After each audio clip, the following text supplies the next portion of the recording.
We got the Typhoon Lagoon, we got Brandy Love, we got Aubrey Star, Marley Brains, and Andy Summer. The power of being with you. We've been taught that our value comes from other people's acceptance of us. We see this in pop culture and the sex industry, the idea that we need to have sex or be sexual in order to gain affection. We see this in the body image and diet culture, which have made us believe that in order to be considered hot, we need to have a certain body type. We see this in the institution of marriage and the belief that one person is supposed to be the be-all and end-all of our existence, even if respect is not there. The reality is that you have every single thing you need inside you to feel valued. Dating yourself, learning to be with yourself allows you to be more connected to who you are. Self-love, body acceptance, and great sex will follow. The best reasons to be with yourself. Choosing to be on your own for a while lets you prioritize, and thus develop hobbies and interests that are important to you. Deepen your own sexual exploration and boundaries. More on this in chapter 3. Be mindful about what you want and need. Have purchasing power over what you want and need without relying on anyone else. Live by your time, your energy, your schedule. Have the gift of answering to no one. Control your own time to complete or not to complete any projects you have in mind. There's a lot of power in being alone. It allows us to really connect with who we are and what we want. When left to our own devices, our brains and bodies naturally gravitate toward what we inherently care about, intuition as well. Alone time also provides the calm we need to find our clarity. But of course, not everyone loves alone time. In fact, I'm being honest, reader. I feared being alone for some time. I feared loneliness. I still do on occasion. And while that was the most isolating time of my life during the COVID-19 pandemic, it was also a time where I became more connected to my own interests. It was incredibly difficult. Maybe you can relate. Being alone and feeling alone are two different experiences. Loneliness is the absence of connection. While we're not going to feel 100% connected all the time, it's worth knowing when we feel disconnected or lonely and why, so we know how to regain that connection. Following are a few different types of loneliness and tips on how to deal with the anxiety of being alone or lonely begins to spike. Physical loneliness, being alone in your home, apartment, or some other space. Physical loneliness can be isolating and make you question who you are and what you deserve.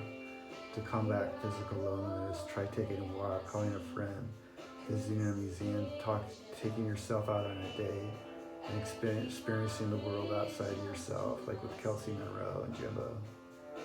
Emotional loneliness, feeling alone in your feelings, as if no one understands you or can't share your true emotions.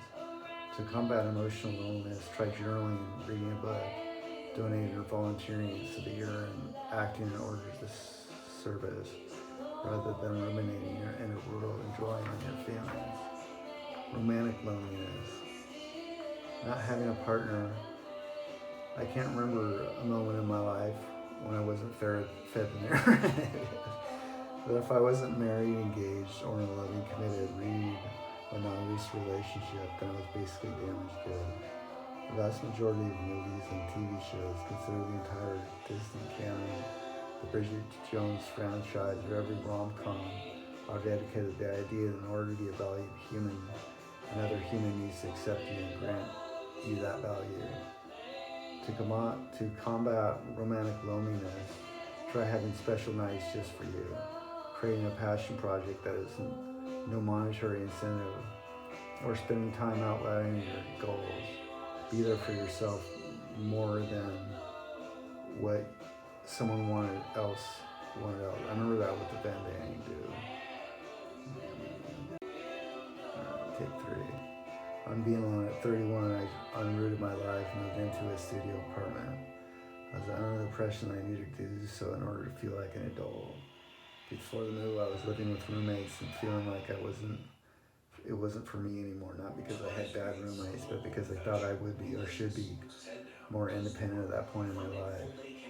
From the moment I made my decision all the way to the day before I moved out of my studio apartment, literally 29 days, I tried to understand why I would do something that I really wasn't ready for.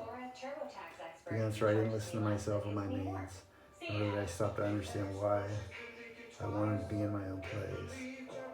Through a lot of consideration, therapy, and analysis of the situation, I realized that I was unhappy and unable to move forward in my career at that time, and that insecurity made me feel like I needed to make a large adult decision.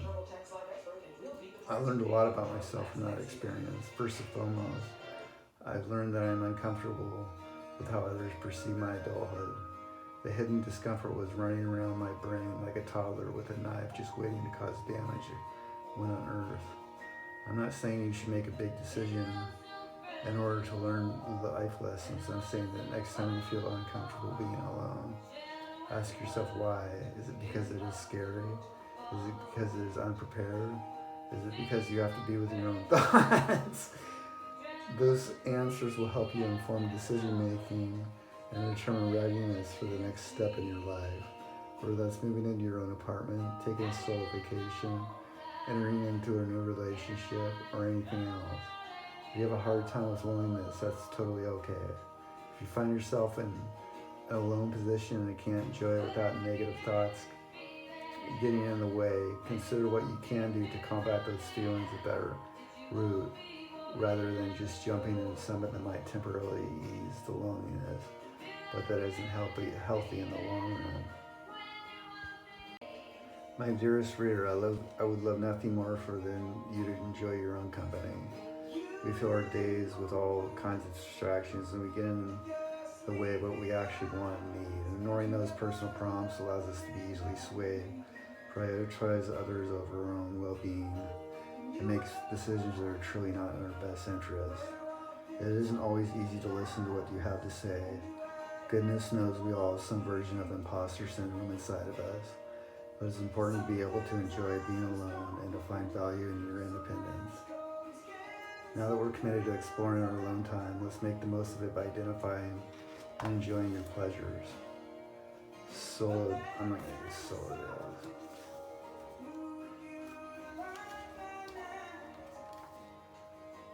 Straight to the point first date questions. What is your stance on safer sex? It is a fair question. Anyone is interested to be naked with you. Tell me about the people, women, men, non-binary in your life. This is not a question to decide for whether any accents are still in the picture. This is about understanding how they speak about others and whether it's respectful. This is the 8th one of them.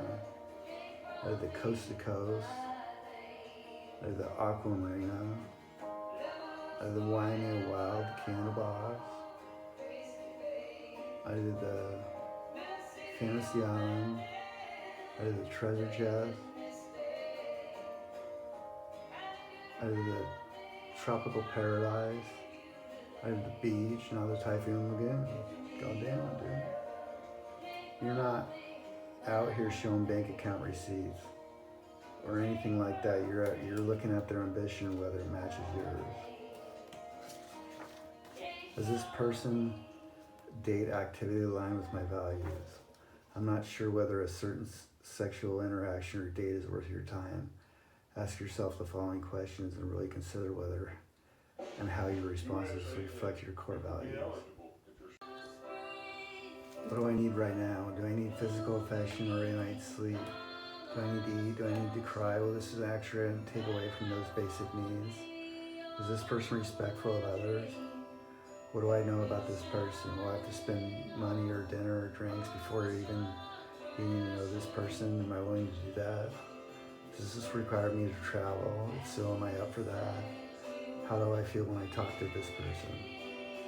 Have they said anything that I thought was a red flag, but dismissed because it was a route and wanted things to work out? Communication is key.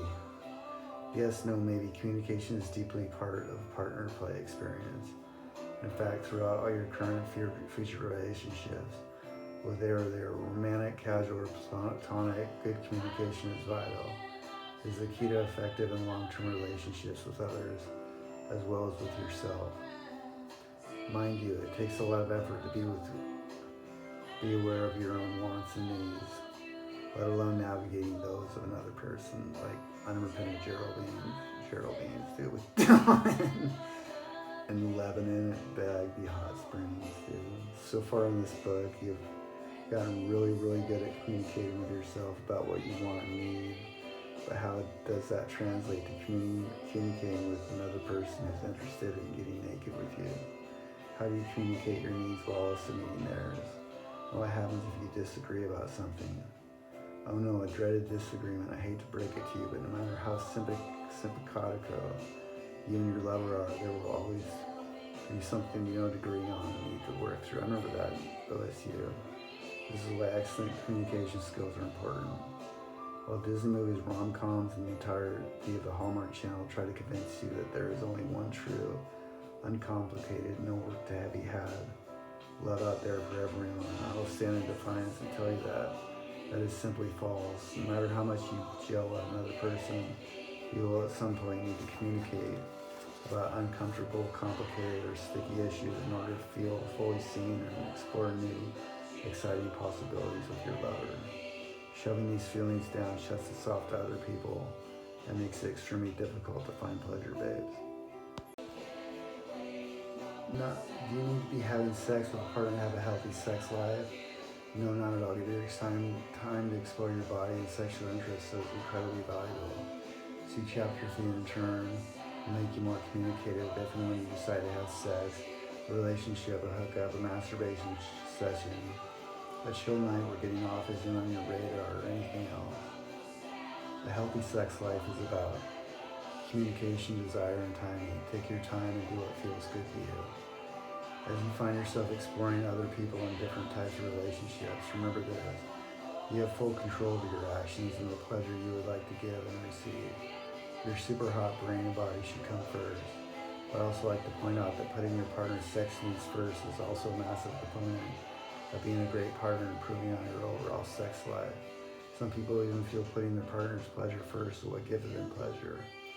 So put yourself first, however that works for you. Be kind to yourself, be caring, and do what you do, and don't let people into your life. Be open to new possibilities and excited to share your pleasurable life with others.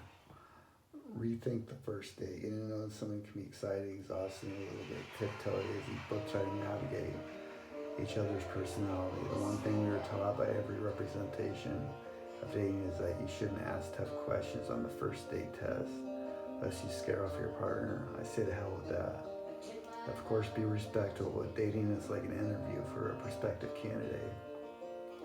You have to ask the questions in order to see whether you and they are aligned. Yes, please ask about who they are, their pronouns, where they grew up, and whether they have any tattoos. Feel free to dig a little deeper. Ask for what you want. Ask for it ASAP for your days, and please be shy about it. Keep in mind this person doesn't have to be a 100% perfect match, but they do need to exemplify the sex and relationship values that you identify with. Take a peek at your values list to remind yourself exactly who you are and what you believe in. Here are some questions you might want to ask.